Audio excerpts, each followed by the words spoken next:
Welcome to another episode of Pocket Vision Fantasy Football. I'm one of your hosts, Jason Martin, and today we're going to go over the Thursday night best bets for tomorrow, for today when you're watching it.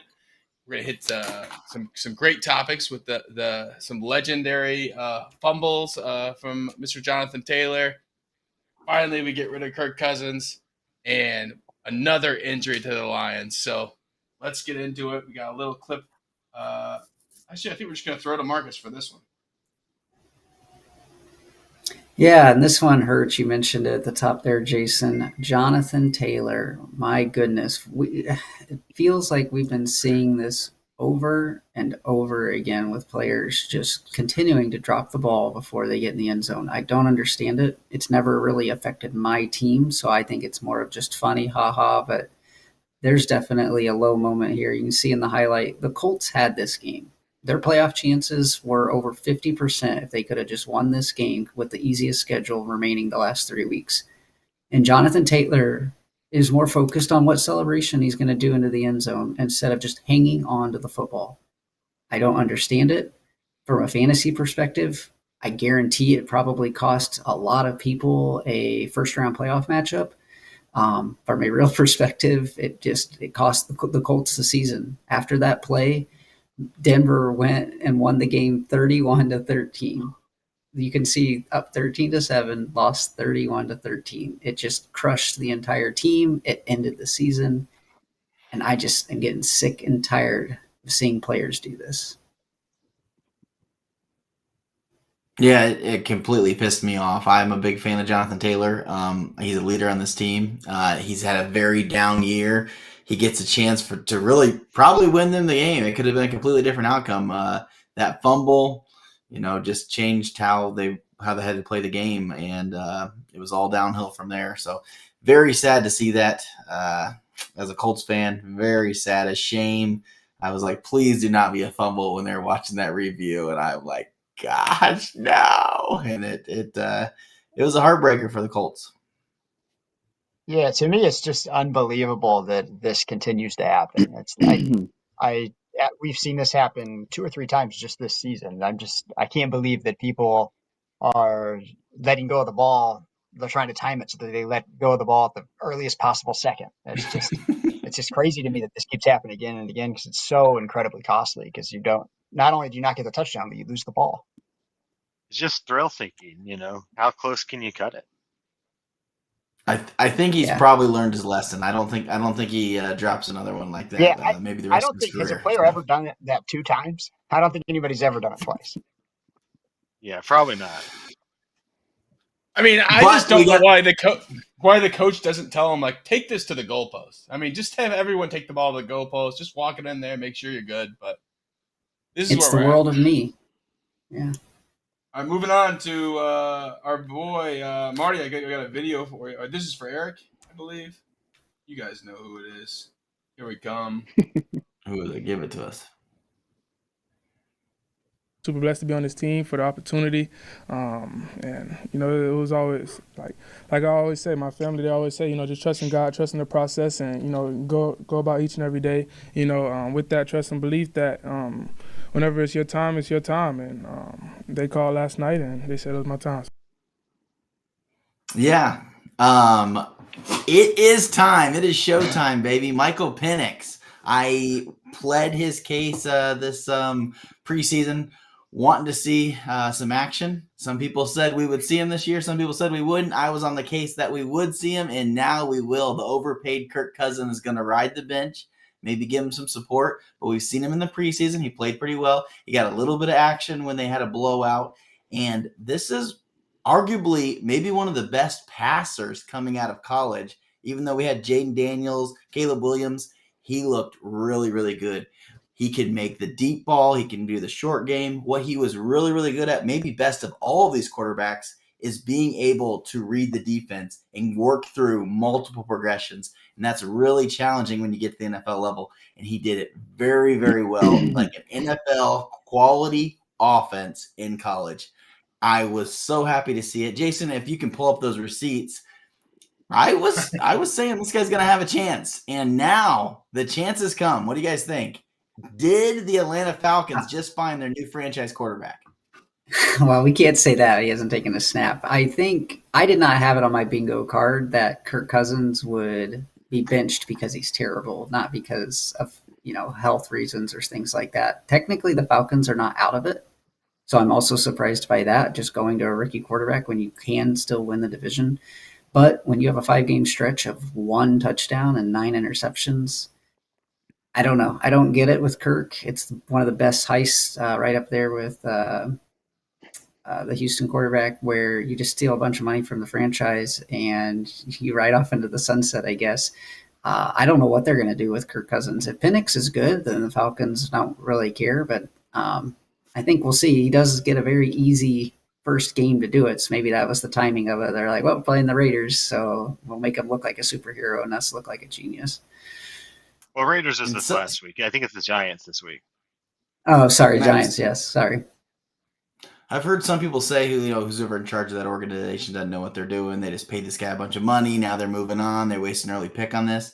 Maybe he's just giving himself 2 lottery tickets. Maybe one of these 2 guys will work out. And Michael Penix is good. I'll tell you what, Eric. London's going to be better. I think Pitts is going to be better. I think the whole offense is going to be better. Hey, if I'm buying lottery tickets, I'm not buying 2 $180 million contract and an eighth round pick in the first round. I ain't doing that. Well, we're not billionaires, so that's why we don't own these franchises either. Well, one point of optimism, I think, for Michael Penix is he was a multi-year starter in college. He's a guy who's been around a while. Yeah. You look at Jaden Daniels and Bo Nix and the success they've had right out of the gate. Another 2 older rookie quarterbacks. So I think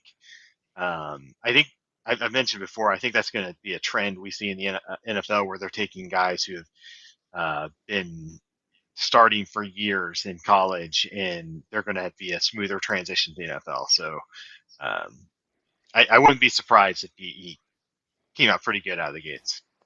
Nice.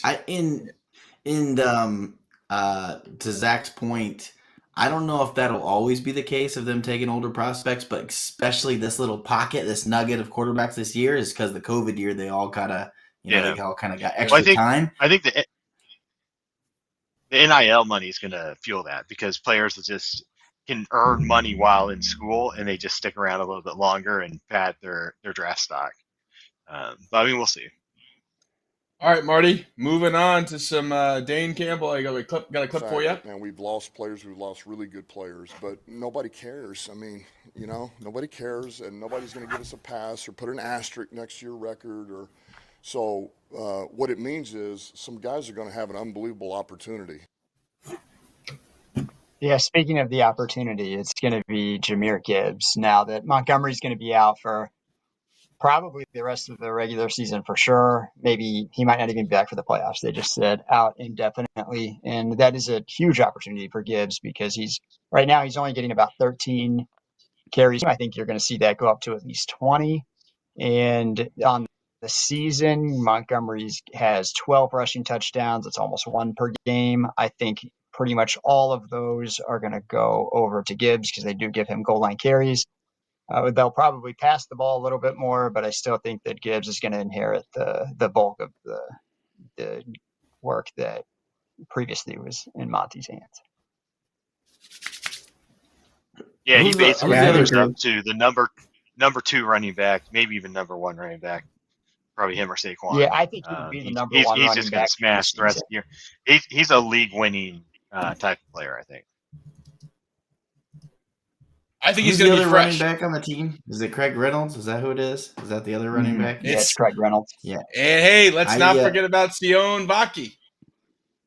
No, let's forget about him. Let's move on to Craig Reynolds. I do think he gets about 10 opportunities in this offense, and if they're up by 50 points, they're not going to just keep giving Gibbs the ball. They need him for the playoffs. They don't want any more injuries. They've already seen what injuries does to their team.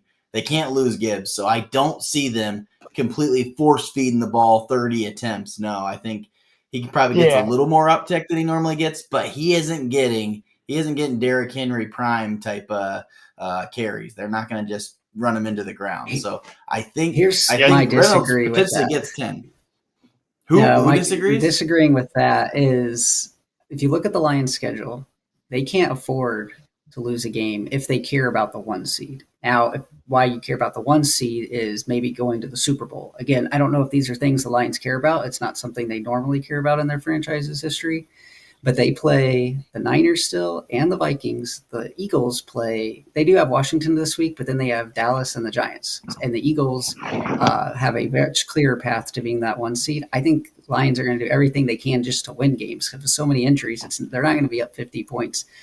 I don't think Gibbs is going to get 100% of the touches, but I don't think Craig Reynolds is getting 10 touches a game. I just don't see it, but it's Tosion possible. I'm Baki not it running is. out to get. I don't think I just either of them. I I just think if think the way everything we saw last week, Gibbs had 90%, I think, of the opportunities in especially in the second half. It's going to be like that every game. I don't think the Lions are going to blow people out with too many injuries on the other side of the ball too. I think Gibbs, like you guys said, you probably want Gibbs more than Barkley in the year. Both would be great. I think Yeah, I think a lot of it is going to rest on if they get a big lead. Like against the Bears, at some point they might be up 2 or 3 scores, fourth quarter. I can see where they just run it out with Craig Reynolds. yeah, and Any Gibbs closing doesn't thoughts on need that? 30 carries. Gibbs doesn't need 30 carries. I mean, He's he's not been built a for it, Marty. monster with just his 13 carries per game. I just think they Closing. run the ball less. Okay. Let's see what Goff What, has. But Eric, anything? Last point? yeah, Jason, I got a question. What's going on in Denver? What's going on in Denver, Jason? Well, I want to talk about Denver, and brings us to the next part. We got a great friend of the show, a legend in the bike touring community, former Columbus, Indiana native, now Denver, Colorado, nursing legend. Big fan of fantasy football, big fan of the show. We are happy to have Matt Bennett join us, everybody. Matt Bennett. What's up, Matt? Thanks for having me, guys. So we How really you brought you doing? on, Matt. Yeah, how are you doing, Matt? What's going on? What's new in Denver, in the Mile High Dude, City? I'm doing great, guys. Just living the dream. Yeah, 5280, mile high. Weather's great. Doesn't get any better. Wonderful. Man, I love it. I love it. And a new girl in your life, I hear. Yes, We can talk about that. there was. Okay, but There's yeah, always a new girl, you know. I know, man. You're shooting your shot. It's dating in your 30s, right? How about these Denver Broncos? Of all the games to see him play, you get to watch him torch your former Colts. We got a little clip. We got some highlights to show while we talk. But what do you think? What's going on in Denver? You think they're on the up? You think they're a playoff team? What's going on? Man, yeah, I've been in Denver for a decade now. Started with Peyton Manning. I think the first year I was here, we won the Super Bowl.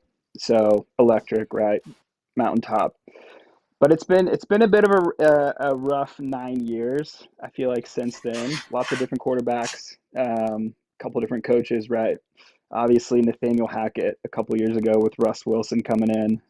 That was tough. I think Hackett was, I think it's obvious, horrible move, right? Uh, and then I think he ruined Russ, right? But all that Ruined to him. say, ruined him in Denver. I think all that to say, we're going in the right direction, right? Um, New rookie quarterback, obviously a proven coach, winner in Sean Payton. You love that. Um, and the defense. Gosh, you gotta love a good defense. Um, Even though the Colts, like you guys were talking about earlier, the Colts had him early in the first half, and then kind of blew it. And then the Broncos D really just, I feel like, clamped down on the Colts and did their thing. But yeah, man, I feel like we're going in the right direction. The stoke is high for the people in Denver, all the Broncos fans, Broncos country. Um, it's good, man. Let's ride. That's right. Can they I still do was Let's setting you Ride guys up without for Russ that one. there or no? Can they still do it without Russ, or is it still Let's We Ride, do or it. what We is do it? it. We definitely do it. You We know how do Russ it. is, We though. do He's it. very, uh, he's all into that stuff, right? When he was a Confident. Seahawk, even now, the Steelers, he's that guy. So What about before we go ahead, Eric. what about Before we Bo get into Nix coming up? Bo Nix, Coming off of 3 interceptions last game as a rookie, how does he bounce back? You see him hitting his over on yardage this week. It was over his 223 yards. Do you think he hits his over this week, or you think he hits his under? Think they maybe run the ball a little more to maybe build some confidence, or you think they come back out slinging and maybe throw some more picks? Yeah, it was a little bit of a tough week against the Colts D. I didn't know the Colts D had it in them to get 3 interceptions, but They don't. They're soft. They're soft. So that's why that's incredible. yeah, maybe Bo was just being nice. Yeah, I think he's got good reason and good, you know, there's good hope for him to bounce back. Obviously, you got Peyton there coaching him up. And kind of like what you guys were saying earlier, we compare him to Anthony Richardson.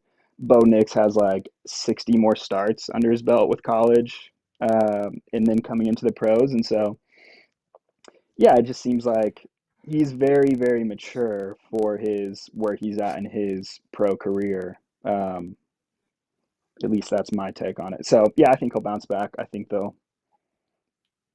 be fine. Maybe run the ball more. I don't know. It's a good question. I wanted to ask you about this play, just to see what you see here. This is the Colts through what could have been a fantastic play. It turned out to be a pick, but I just want to watch this and see what you think about it, Matt.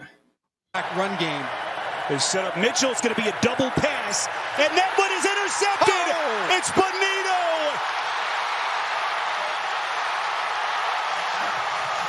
Unbelievable. Notice taking the ball across the goal line there, Marcus. Yeah, Like a that's smart the player 14-point should. swing right there. They wouldn't even been in that situation had they just gone up 20-7. But Colts aren't a good Yeah, they playoff would. team anyways. I do think Denver's wouldn't going to be be running. interesting. They're pretty much a lock for the playoffs. The AFC is set. The seeds might be a little bit different, but we know who the 7 teams are. I think with a rookie quarterback on the road, I wouldn't expect Denver to win their playoff matchup, whoever they face. That's, just a lot to expect from them. But I think Sean Payton's obviously a great coach. Denver has a great defense. Bo Nix, I don't think he'll be like his upside. I don't think is like best quarterback in the league, but he definitely can show that he can keep them in the game with his legs. And if they just kind of stick to the simple things, he played a lot better when the game script was in his favor. They definitely need to focus on running the ball. The game tomorrow night is big just in terms of being a 6 seed versus a 7. 6 seed, you might get to play Steelers or even potentially an AFC South Texans team. If you're the 7 seed, you're going to be the sacrificial lamb to Buffalo. I wouldn't want that. But I think there is definitely optimism with Bo Nix from a real life perspective, keeping Denver afloat and relative, but also from a fantasy perspective. Nix is providing value with his legs. The 3 interceptions, I think, was more of the Colts came out with a really good game plan on defense and had them where they wanted them and let them off the hook. For those who understand that, Let him off the hook. Yeah, Matt, we're gonna get into to best bets. I think it's primarily on the Broncos Chargers game for tomorrow night. Do you want to stick around? You gotta go. It's up to you. I can stick around. Can I ask? Can I go off script and ask some fantasy advice? I'm Go off in the script. Yeah. playoffs here, guys. Okay. Well, maybe it's not that big of a deal. I do have Gibbs, so hopefully you're right in Great. terms congrats. of being a league winner. I am curious. I have Broncos D, who have been great. I think they helped me pull off an upset victory against Jason, actually. with that Thursday night or that Monday night 22-point game the other day, a couple weeks ago. So I have Broncos D and I have the Packers D. So Broncos are going up against Chargers tomorrow night or Thursday night. And then Packers are going up against the Saints Monday night. I'm leaning more toward Packers D, but I'm just curious everyone's thoughts. Who do I start? Packers go with the defense Packers. for me. Yeah, Herbert threw his first interception in like several hundred pass attempts this past week, so doesn't turn it over much. Can't say the same about Rattler. I mean, in case you're wondering, the Packers are plus or minus 700 or so to win that game. I mean, they got a huge, From a spread, fantasy so. perspective, it doesn't get much better than playing the Saints at home on a Monday night. The Saints are going to struggle to score. So I would definitely go with the Packers there, Matt. It's a big money league too. You got any other questions? Yeah, we can look at his team right now. Yeah, pull up my We can pull up that. I A don't live know. preview. Let's see what kind of questions Here's he's got going on. My wide receivers are slacking a little bit. AJ Brown finally turned it on for me, my first round pick.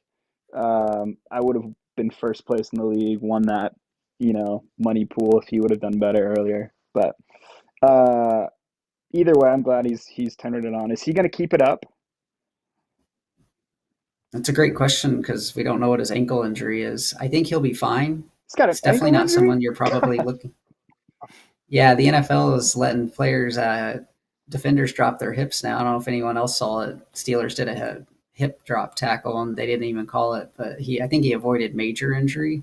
He should be fine. I definitely wouldn't bench him unless you're just loaded. But as you said, if you're a little shaky at wide receiver, he should get there. But Zach is more of our Washington expert, and I don't know if Lattimore is going to be playing and if he might be shadowing I believe Brown. That could be an Lattimore issue.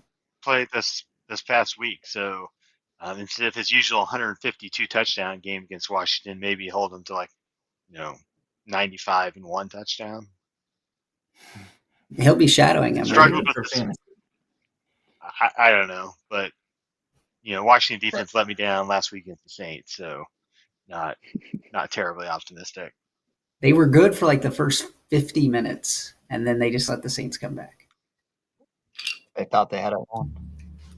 Probably the only other real question I could see on Matt's lineup is should he be starting Garendo or Rashad White?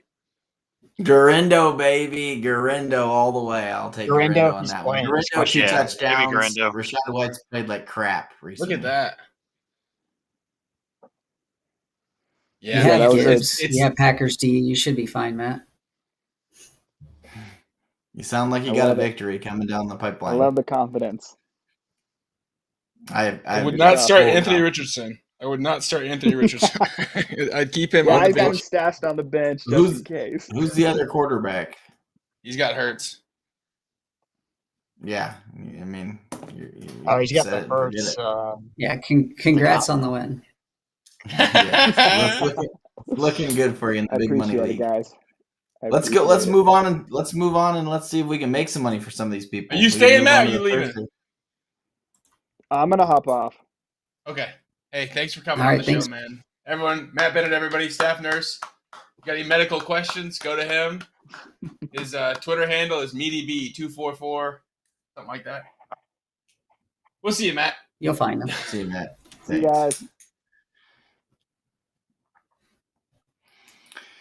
Well, let's hit up the Thursday best bets for the Broncos Chargers prime game coming up on here on Thursday. And the bet that stood out to me as a possibility, I built a parlay here, plus 400 odds. I think they're going to pound the ball a little bit. We already know the Chargers like to kind of establish the run, and the Broncos with the 3 interception game, I think they're going to maybe run the ball a little bit more. These are very achievable overs for Gus Edwards at 34.5 yards, Kamani Vidal at 27.5 yards, and Audric Estime, who came on pretty well in this last game. He didn't get a whole lot of carries, but he's a big running back that proves that he can run the ball. So I'm going to take the over on all three of those running backs. Very achievable, plus 400 odds. Put it in the books. Marcus, what's your best bet Yeah, for I think Thursday? McLaughlin's out this week for the Broncos, so that should help estimate. Yes, that is one of the reasons I built it that way. Yeah, for me, I'm going to go back to a game special. We hit the one last week with Puka Nakua. This time we're going to be looking at Lad McConkey, Herbert's favorite target, 25 yards each half at plus 165. I really like this just because Herbert is continually looking at Lad over and over again. He leads the team in targets. He's his go-to guy, PPR machine, like we thought he might be. We were discussing dynasty stuff at the beginning of the year. I think when we see a game like this Thursday night, I think there might be a little bit more passing than one would expect. We saw with the Colts, Richardson came out and was firing the ball a little bit not down the field, but hitting guys the first two drives, and looked great before he turned into his usual pumpkin self. Herbert's a lot better than that. I think there are a little bit of ways to beat the Broncos for as good as how good their defense really is. There is still sometimes leakage of giving up a lot of yards. We saw Jameis. Yeah, he threw pick sixes, but he also threw for like 500 yards. This is a division game. I think the Chargers really want to get that bad taste out of their mouth from what happened with Tampa Bay. And for Ladd here to be plus 165, I think his yardage prop is easily over 50 yards total. So you're kind of just expecting to split it in half in each, first half, second half there, and getting it at plus 165 is a bet that kind of stood out to me as something I really like this week. One question just for so you: you guys Do you think Surtain shadows him by any chance? I mean, it's definitely a possibility. I'm not in the room, unfortunately, right? So I don't know for sure, but I don't think Ladd. A lot of times these guys the way, don't travel to the spot, but yeah, I think the way, if it was an outside receiver, I would definitely be worried. But Ladd is a slot guy. I think they can move him all over the field, and even if he is on him, it's still hard to guard the slot. Not that Surtain isn't a great corner, but it's just. I think when it comes to it, I think the Broncos have a very active chance to win the game. And if that's the case, Herbert might be throwing in the second half and really getting it there for the 25. It's just more of can he get that 25 yards in the first half is kind of how I'm seeing it. And he probably just needs 2 catches to get there. It's plus 165. This isn't a layup, but I feel confident enough that the Chargers' game plan, I don't think, is they're going to just want to run. When Herbert was carrying them the last month or so, when they were reeling off win after win, it was with Herbert being good and throwing a lot. I don't think they trust Gus Edwards that much. Marcus's best bets hit rate is very good. This guy's making thousands of dollars a day. So if you guys want to make some money, definitely bet what Marcus is betting. He hit last week on the Puka. I'm gonna take Marcus's bet as well on Lad. And they're interesting. They're interesting bets too. They're not. Last week we were talking about the bet per quarter bet that he had, and we're like, "Well, we didn't think about that." So he is on it. And what are you betting on? What platform are you betting on, Marcus? This bet you find it on FanDuel. It's where I seem to find the best NFL props. Jason, I think sometimes FanDuel gets a little soft on these game specials, and you can get a little bit of an edge. And Jason, throw up that referral code up there for FanDuel, so everyone we can should. That referral bonus. We should definitely. And then we got some more best bets for the Broncos games. Prop lines, money lines. Go ahead, Jason. Tell us about it. We haven't done any money lines on these best bets yet, but I thought it was worth at least mentioning this idea of the money line with the Broncos at plus 124. I like it, but I'm interested to see what you guys think. I got the Chargers winning this game, so I'll take the Chargers. Before last week, I would have said the Chargers, but now I think the Broncos. I don't know how you give up 1 million points to Tampa Bay in the second half there. And the Broncos, I don't know. They could have a letdown. They've been having a lot of crazy wins lately, so maybe they're due for a letdown. But the Broncos might be the better team. I mean, they're +3 is I what they're saying on will. Vegas Insider. What's it, Zach? I don't. I don't like the Broncos money line here, but I'll take it. For those of you who are just tuning in the show for the first time, that is not as good as liking it. That is a tier below liking it. That's forced to take it. He's taking it. I'm on that Okay, same tier, but give me the Chargers. But I'm not making the bet. That's just if I had to choose a side, I'd choose the Chargers. So Zach, if it's a 50-50, you're taking it because of the odds, not because you actually like the Broncos to win. If you just had to, if there's even money both ways, you're just like the Broncos. If it's a pick 'em, I'd probably take the Chargers. But since I'm getting a little, plus money there, not a whole lot, but just enough, I'd gamble with the Broncos. Okay, And let's I move agree. on A to. lot of these games are a coin flip. I know this is a really coin flip game. A lot of coin flips this week. We got another prop for you guys. Herbert over under 232.5. That seems low to me. What are the thoughts?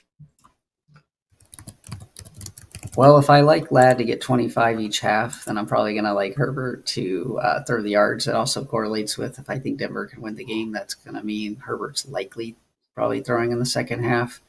I would bet is over. Personally, like Zach said, I will. What is it? Take it. I don't love it. He's taking it. It's not a way I would. These passing numbers, when we look at this kind of stuff, is crazy. Like you look at Sam Darnold as an example against the Bears, and he started out the game so slow that it ruined his passing numbers. But in the second quarter, he threw for over 100 yards, and he still didn't get over his passing prop. It's just sometimes crazy things happen. A defensive touchdown, special team touchdown, ruin stuff like that. Thursday night seems to always have a crazy play. I would definitely take the over. But for some reason, quarterback passing yards just always scare me a little bit, just because it just takes one silly play to ruin a whole possession.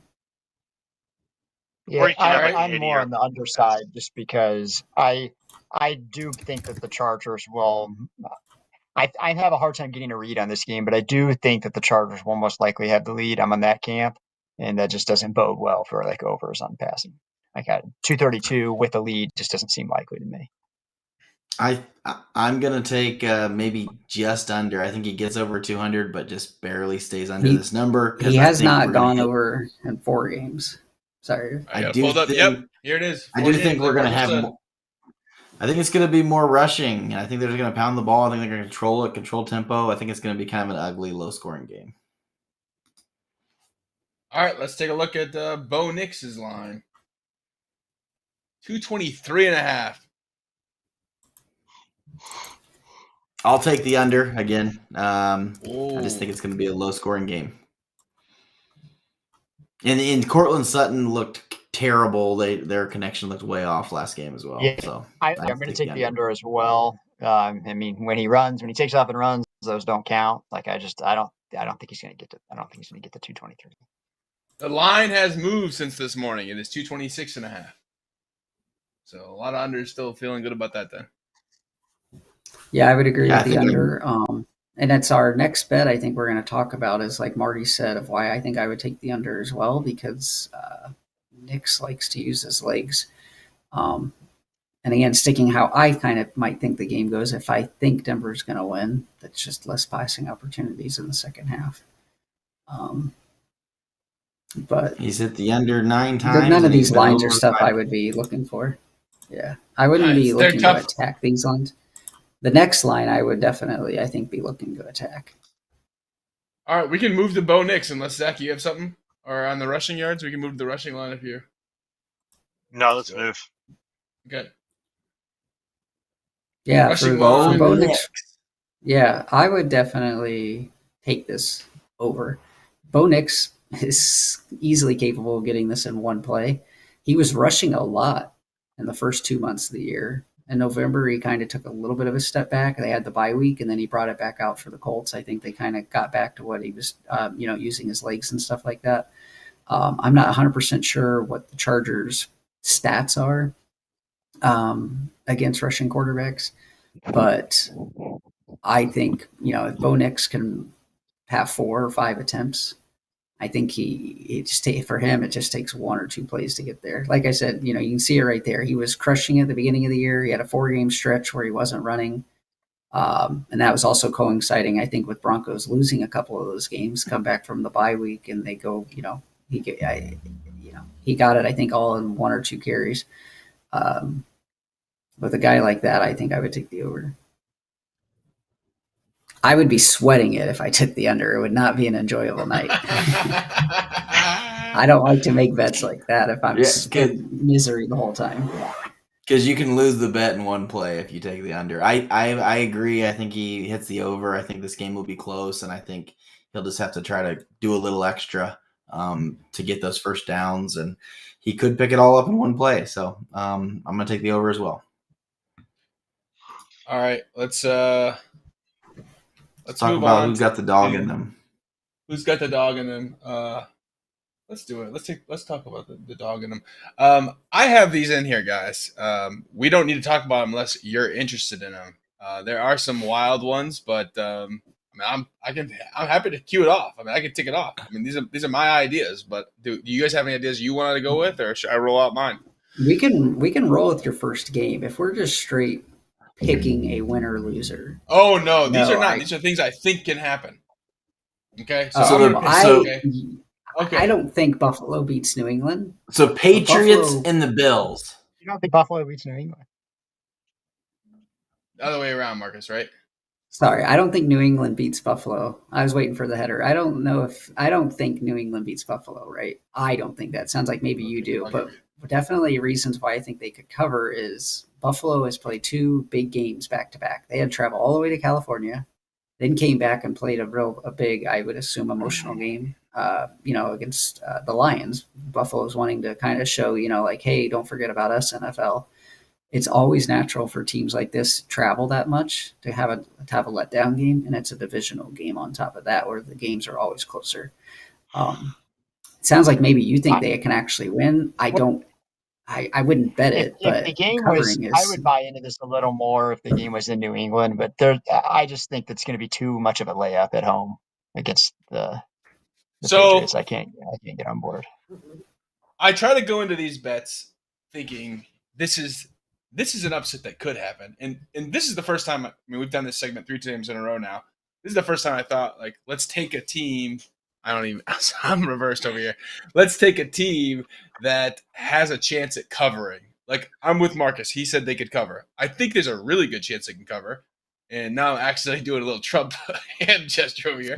But the reason why I think they can cover, the spread being 14.5, it's projected to be 3 degrees. Okay, that's not going to be a throw it all game. And they played in a dome last week. The Bills did. So I think that whole thing is. I just can't. I get it. I get reversed from over here. So yeah, I'm definitely for the cover on this one. And like I said last week, if you guys remember, we got Marty laughing over here. I'm out of it, but I said take the Saints. You guys all said I was crazy, and I was wrong. Okay, but I was one play away from being right, and Marty was kind of on it, but I was like, no, it could happen. Zach, his Washington Commanders. I get it. Sorry, I don't know why I just can't stop the hand motion. I will say this for everyone that's watching the show, Jason is actually making all of this visual stuff happen while he's actually part of the show. So Jason not knowing which way to go on camera, we'll give him the pass on that. But I know Zach sometimes, which team do you like to win this game? And I'm sure Zach thinks the Bills will win this game. But when you get a little juice on the other side, and some of these games really come down, to a chance. And I've seen bets where people just always bet on the underdog, and they come out in the green because a lot of these games, it's the NFL. Any team can pull off a win. And divisional Patriots, game. Their quarterback's been looking better. Sometimes you want to bet on the team that you think is going to lose. It just depends on the odds. So, based on this plus 700 line here, what do you think the percent chance that the Patriots win this game is? I would say around 15. Yeah, say I think 30. 15 is a fair number. 15? 15 to Eric, you say 20. 30? So plus 700 means that, if I do the math right in my head here, you need a 12.5% chance. If you think there's more than a 12.5% chance that they win, you Which bet they the do. Bills money line here. Wow. Everyone does. I don't even know. I don't even Everyone know math, Zach. But thanks for proving it to us. Moving on to the next bet, which I also know you guys will Technically, I hate. didn't prove it, but I'd like the You Saints said money it. line That's true. over the Packers.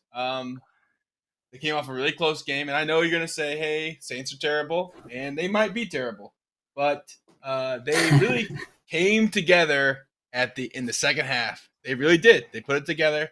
I know the Commanders played a great first half. They pulled a big lead. I think they were down 18 points, 17 points. Zach, you know how much were they up at the end of the so half? here's the question: did the Commanders play a great game? Because I thought they played terrible, and They that's played the a good reason half. why the They Saints played a win good the half. thing. I think the Packers How are terrible. absolutely going to crush the Saints. It's the same thing though. Does you have at least a 12.5% chance? If I had to bet between the Bills and the Saints, I would take the Bills. I like Or the sorry, unknowns with Rattler. the You guys are all Patriots. on that. No, Um, I agree with Zach on that. The I'd much Saints rather are much take like Drake this. May than Spencer Rattler. Yeah. The I Saints' agree. biggest issue is I don't know how they're Well, going to if it's really score. going to be that cold. If you think Yeah, It's and going to be that, we cold. just Yeah, told it's Matt for sure going to be Packers cold. defense.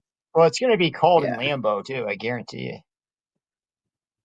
I like the yeah, I'm Bills sure. more. I like the Patriots more than the Saints. But Yeah, all me the too. games But this week honestly, suck. I'm They not all suck. like to me the Okay, so deep. we're I prefer my deep underdogs to be at home. we're, Sure. we're betting on the Patriots of But all then you're our not getting which those teams. plus 700 odds if you're at home. There's no good odds for the games this week. I mean, these were the two 700s or whatever, but almost every game is like within the plus 180s and 190s. Like, I mean, Well, look at there's no good mid-range underdogs to take. I The, think the Pittsburgh's my next, favorite yeah, underdog. the next game that we're going to talk about, I think, is a good bet. Okay, this could be one. Marcus, Let's let's do it. talk Let's about hit it. it. Which teams Yeah, are it? Marty Which and I team are is it? both on the Steelers. This line doesn't make sense to me. The Steelers just beat the Ravens a few weeks ago. Um, if Pickens is out, obviously that's going to really hurt the Steelers. But the way the Steelers are playing, especially on defense, they should never be this big of an underdog. The Ravens had trouble stopping the Giants. The Giants had the ball, I believe, all the way down at the 1 yard line and didn't score. They had another opportunity where they went for it on like 4th and 2 at like the Ravens 40-ish yard line. Didn't get that. Like Giants were a couple of plays away from like making that a 1-score game, and it looked a little bit more lopsided than it really was. So to me, this line doesn't really make sense unless there's some big injury I don't know about. I know T.J. Watt maybe got hurt a little bit at the end of the last game. Yeah, that's the Um, one that I wonder about is TJ Watt. Well, he was yeah, if on. Watt's not playing, Go ahead. was he on McAfee? Well, JJ was on McAfee, and he was saying that he's not going to be able to put as much pressure on that foot. I mean, he could just be saying that, but Yeah, I I mean, guess as a man, Watt. you need to be able to put the weight on there. Yeah. At the end of the day, it's Steelers Ravens. These games are always close. I don't think the Ravens are playing amazing. Their defense, like I said, against the Giants didn't look very impressive. And that, the Giants are putting out nothing on offense. They shouldn't score any points. Um, so for me, plus 235, Steelers look like a really good underdog bet, right, Marty? Yeah, you're going to more than triple your money, and you get to bet on a Steelers team. I mean, they're on the road. They're playing a great Ravens team, and the Ravens, they obviously are favored here. But at plus 235, I think I love the Steelers. So breaking down all three of these games, I think we're all on the side that Steelers are the most likely to make this team Well, with the there's dog no in it. Then the Patriots, then obviously, the Saints. Then the Patriots and obviously. the Saints. I think as I how mean, I see these three games, I think Zach's on the same page. I'm on the same. I agree with those all right. rankings. And I'm not basing it on like the Steelers are most likely to eat the upset. I mean, that's like how much I like the bet based on the odds. And the I want to be Steelers clear, just though. beat the Ravens a couple weeks ago. Yeah, they did a few weeks ago. Yeah. So that's But that was in Pittsburgh. Pittsburgh is a great home team, so that's why the odds are where they are. If you're going So to pick you on a team to cover fall the that spread, though, much? you're taking the Patriots. Fall what, Eric? Just on spread. Well, I'm talking money line, but yes, spread. Yeah. Okay. You're taking the spread. I think the Patriots spread Well, what's the is spread for the best to cover. Steelers? The Steelers, I think I would 6.5. probably like the Steelers spread to cover. Yeah, I All Yeah, that's right, there's a probably lot going of to be good. a field There's a goal lot of good game. ones. That's going to probably be a field goal game. But let's talk about our crystal ball bust of the week. The players yeah, brother. we like, we don't like. These are the players we don't like. We don't want our flex spots. We don't want our starting lineups. We don't want to be betting on these guys. My guy is a guy that played like absolute crap last week, Cortland Sutton. He was targeted many times. I think, what did he have? Maybe 9 targets. I think 2 of the interceptions Bo Nix threw was to Cortland Sutton. Peyton was yelling at him on the sidelines because he was running these out routes at 15 yards and he needed to be at 19 yards. And I think there just was some quorum there and some little bit of maybe a scruffle going on. So I just see this game as a game they try to run the ball a little more. We thought Bo Nix has his under on yardage. I think Cortland Sutton doesn't see as much action. I think maybe he looks a little more for the tight end or other receivers. So I'm going to take no Cortland Sutton or the under on Cortland Sutton on these betting odds. Zach, what do you got? Who's your crystal ball bust of the week? I'm going to stay in the AFC West and go to the Chiefs here with Isaiah Pacheco. Now, Isaiah Pacheco has kind of been terrible the last few weeks, so probably a lot of people have already given up on him. But I know a lot of people, when they set these lineups and they spend a second-round pick on somebody, they're usually plugging in their lineup. And I would advise against that for Isaiah Pacheco. He's still not surpassing 50% snap share since he's returned from an injury. They're still running Kareem Hunt. And I do have concerns about whether or not Mahomes plays. And if he does play, I mean, it sounds like he will. But maybe he's not 100%. Maybe that Chiefs offense, even in a down year, is not as good as it usually is. Texans have a pretty solid defense. So if you got another option here, I would recommend benching Isaiah Pacheco. Marcus, for baby. me this week, it's going to be a big name. It's going to be Alvin Kamara. There's a lot of different reasons why, even if Kamara was healthy, I would be feeling very bad about this game because there is big, huge potential blowout risk. And Kamara would only be getting, check down opportunities and no rushing absolutely at all. He is coming into this game with an abductor issue. There's a good chance he doesn't even play. Even if he does suit up, I would not start him at all. He has a big risk to leave the game early. And like I said, even if he's healthy, Green Bay would be ready to shut the whole running game down, and he would just try to have to get there as a receiver. It pains me. I have Kamara in a couple of leagues that helped carry me to, being top seeds in those leagues, but I've already planned nope, benching him this week. If you've got Kamara, just pretend he's not on your team, pretend he's on IR, and move on to your next option. That would be a tough bench to make, but I agree. Yeah, I do agree too. I mean, at this point, what motivation do the Saints have to play their old running back? But anyway, my next one is also a big name and also one that I have in a lot of leagues, and it kind of pains me to say this in the playoffs, but it's Joe Mixon. Joe Mixon, not only is he did get he's questionable to play. He says he's going to play. I think he'll play, and all signs point to him playing, so I'm not really worried about that. But he just hasn't looked very good lately. He's been under 2 yards per carry in 3 of his last 5 games. Now he's the focal point of the offense. They pass it to him. They hand the ball off on the goal line. So I'm not going to say bench him. And this year just really stacked at running back. But he's got a terrible matchup this week too. He's going to Kansas City. He's on the road, and Kansas City has given up the fewest points to fantasy running backs this season. And I just think that this is, pair that with his sub 2 yards per carry in 3 out of the last 5 games. And I'm very concerned for his output this week. Well, that's a wrap for all the players we're hating on. Let's talk about some of the players we like, our crystal ball picks of the week. These are the players we want in our flex spots, we want in our lineups. And the one that sticks out to me, we mentioned his name earlier. It's a 6 foot tall, 221 pound running back for San Francisco, runs a 4.33, 99th percentile speed score, 100th percentile 40-yard dash. This guy is big and fast, and he got an opportunity, and everything has worked out the last couple weeks. He had four catches for four targets, 16 attempts. I could see him getting in the end zone twice this week. He's a player I love in my starting lineup. So Matt Bennett, who had to choose between Isaiah Garindo and Rashad White, it's Isaiah Garindo. Smash the like button on that one. Marcus, who do you like for your crystal ball? Crystal ball, pick of the week, Marcus.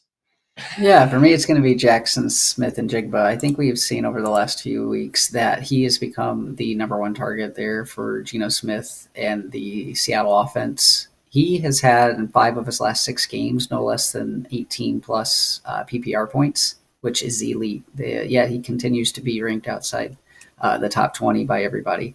Now, if for some reason Geno Smith is not the quarterback this week, that obviously would take a hit to the entire offense, including Jackson. I think Geno is going to be fine and give it a go. The Vikings have given up the 5th most points to wide receivers in the last 8 weeks. So for me, if you have Jackson Smith and Jigba, you shouldn't be considering him as your last flex spot. You should be considering him as lock and load wide receiver 2 and finding out who somebody else on your team is actually your real decision to make. Yeah, I definitely agree with Jackson Smith and Jigba there. I think we're seeing a perennial top 20 receiver emerge right before our eyes. My guy this week is going to be Jerome Ford. Unfortunately, Nick Chubb suffered a foot injury and is out for the season, and that's going to put Jerome Ford back in our starting lineups this week. He had a big touchdown on Sunday, and this week it's Cincinnati Bengals, who don't stop anything. We saw Tyjae Spears have a big game in the passing attack last week. So should be a pretty solid week for Ford. And mine is going to be Trey McBride. On the season, Trey McBride has 89 catches, and he has gone out of bounds or been tackled on all of them. He has not found the end zone on any of those 89 catches. 89 catches, 938 yards, no touchdowns. And I actually think that he's going to get one this week. Last week, he caught a pass. The Cardinals were on the 1-yard line, and he caught a pass, but it was for no gain and didn't get a touchdown. He's come close so many times. I think this is the week he gets it. But even if he doesn't get it, it's a great matchup. The Panthers, I know tight end matchups aren't the best thing to look at, but the Carolina Panthers have given up the 2nd most fantasy points to tight ends this season. And even if you don't want to read into that stat, they're just not a good defense. And I think that's the reason why I think they're going to get him his touchdown. Because they do what. Yeah, and keep in mind, the Panthers played the Falcons twice this year, so that's 2 matchups against Kyle Pitts, and they're still ranked that high. Yeah, they're still ranked that high. Plus, they played the Saints a couple times. I mean, what tight end? Well, I guess I don't know. I can't say. Maybe Hill had a big game, but yeah, like they're it's a good match. And I think, was that like Hill's I said, 3 I think he's going touchdown to get leash? the end zone. It wasn't that week. I had to check that. Jason but smashed all of the overs on McBride this week. Yeah, I think they forced a touchdown into him at some point. Jason, what are you sipping on over there? What are you sipping on? Well, I'm drinking a cool, crisp bottle of Malort. Malort. The world's worst liquor.